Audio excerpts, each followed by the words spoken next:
Welcome to Let's Talk More with Romail Gulzar. Today, my studio guest is gold medalist winner. Just recently came back from Tokyo, pick up the first gold medal for wheelchair rugby. Stay tuned, find out more. Let's talk more.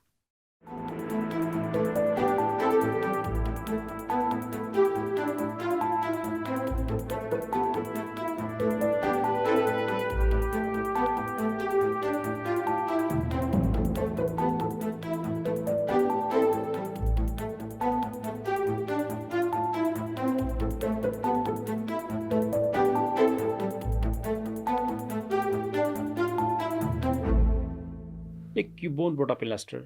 So tell us a bit about your early life and growing up in Leicester. Well, I was born in Leicester, in Stonygate.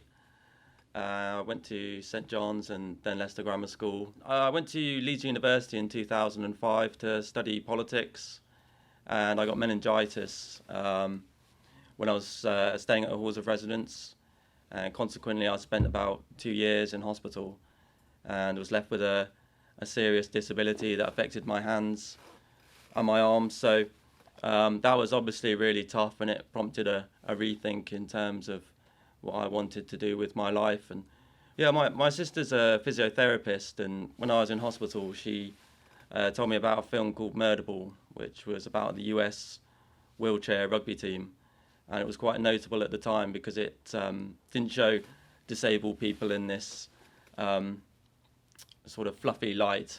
It was about them as people with all their flaws and things like that, and it was quite different. And I watched the film and I thought, that's really interesting sport. But at the time, I was of the mindset that I wasn't going to be in a wheelchair, so I thought, well, I'll play all the sports I played before. I won't need to play wheelchair rugby. But a few years later, I realised that it's a sport I could play. I can't play wheelchair basketball because of the disability in my hands. So wheelchair rugby is made for people with a disability in all four limbs. Nick, when you started wheelchair rugby, you was a natural or you faced some challenge? I don't think anyone's a natural at wheelchair rugby, especially when you're coming from being able-bodied into the sport. It looks from the outside sometimes very simple, like you crash into each other and things like that, but the tactics take a long time to learn. Also, the fitness takes a long time to build.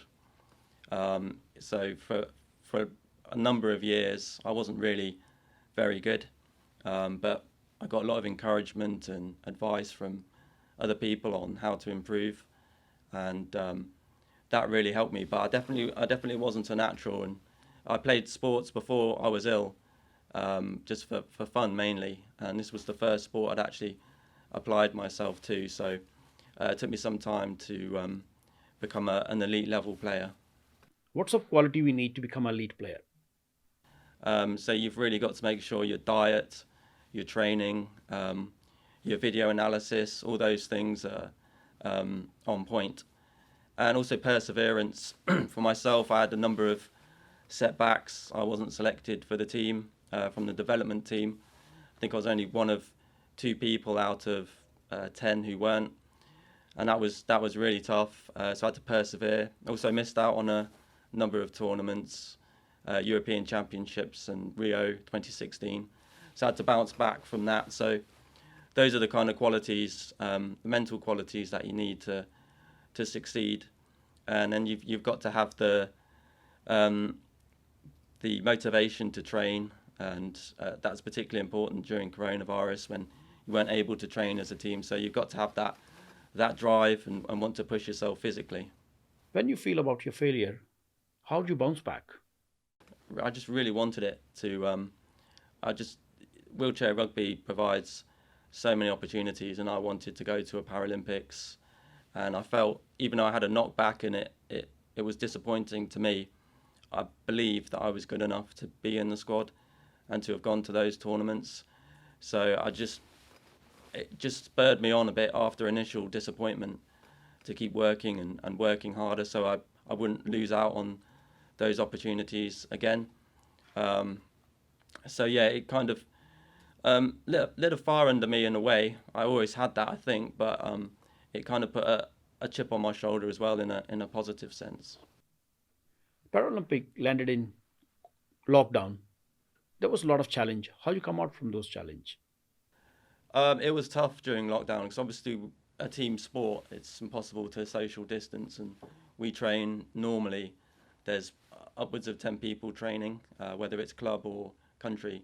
So it's very, very different. I kind of made my sitting room into a makeshift gym, and then I pushed around the park and things like that. But I didn't get into my rugby chair for a long time.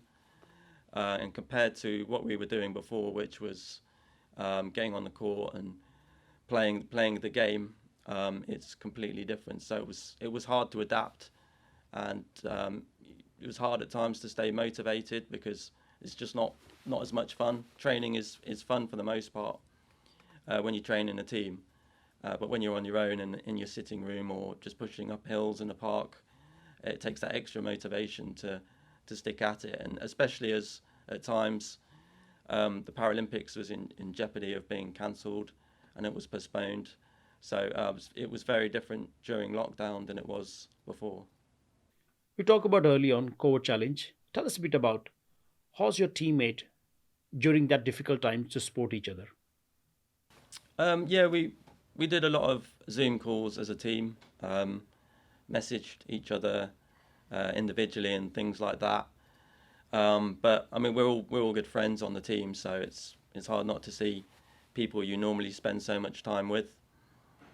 Um, but we still had that contact, just in a different way. So we made do considering the circumstances.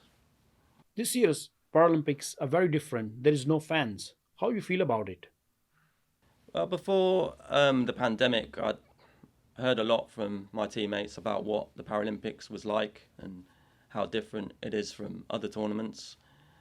And that was still true despite the lockdown, well, the coronavirus restrictions. I mean, we had to wear masks inside and outside.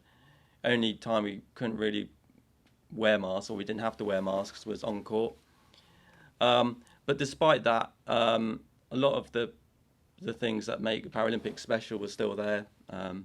It still had that jovial atmosphere.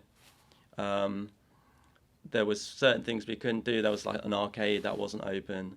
Some of the shops we weren't allowed to go to for obvious reasons. But it was still actually a lot like how I imagined, which I think is testament to the Japanese people and the way they've coped with coronavirus and their determination to put the event on. So I was actually pleasantly surprised by how much like my expectations the Paralympics were.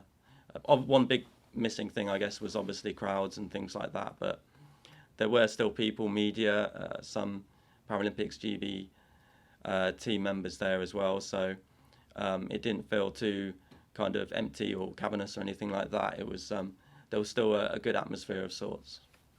Nick, tell us, how did you feel picking up the gold medal, first gold medal for wheelchair for rugby?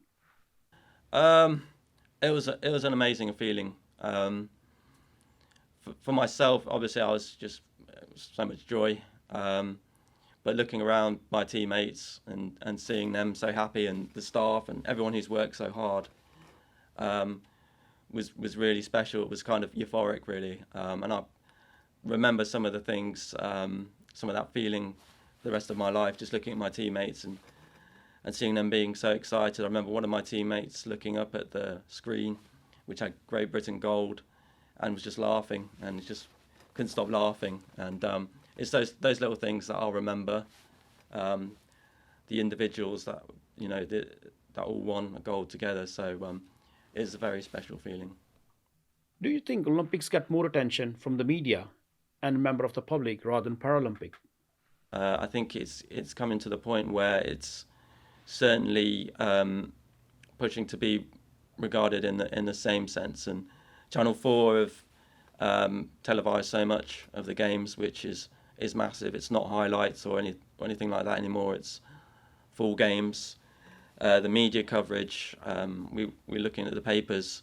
When we came back, it was on the back page of every paper, which is huge. So the awareness and attention for Paralympics games is growing massively, and I think it will build games after games, and that's a brilliant thing. What could be done to raise more awareness for Paralympics? A big thing is the television, but that of course only happens every 4 years typically. So if we can get those sports that caught people's attention, like wheelchair rugby, onto TV more, I think that would be massive. We have world championships, European championships, so definitely more televised games. That's a big step. Um, it will probably take time, but I think if you can put wheelchair rugby into more households, the awareness will grow even more. You're the first person to pick up the gold medalist for wheelchair rugby and put Leicester on the world map. Do you think Leicester have celebrated enough? Definitely, yeah. I've had a lot of opportunities with the university to talk to people about my experiences. I've been into a number of schools and got a few more to go, and to talk about wheelchair rugby and sport and my time at the Paralympics and how sports helped me. And yeah, I've been really humbled by people of Leicester's reaction to my success, and it means a lot. I didn't necessarily expect it, but it is great to have it. Finally, what's your message to your fans? Well, thanks to everyone who supported the team. It was we didn't get a full sense of the support that we were getting in Tokyo, but we knew that everyone was behind us, and to come back and realise the impact the gold medal has had is massive. So thank you to everyone who's supported Great Britain wheelchair rugby and myself personally. Next, thank you for speaking to us, and we wish you all the best for future games and competing locally and internationally. See you soon. Thank you. Thank you very much for watching this episode. I hope you enjoy Nick's story and Nick's achievements. I will be back with new guest, new life story. Stay tuned. Let's talk more with Romail Gulzar.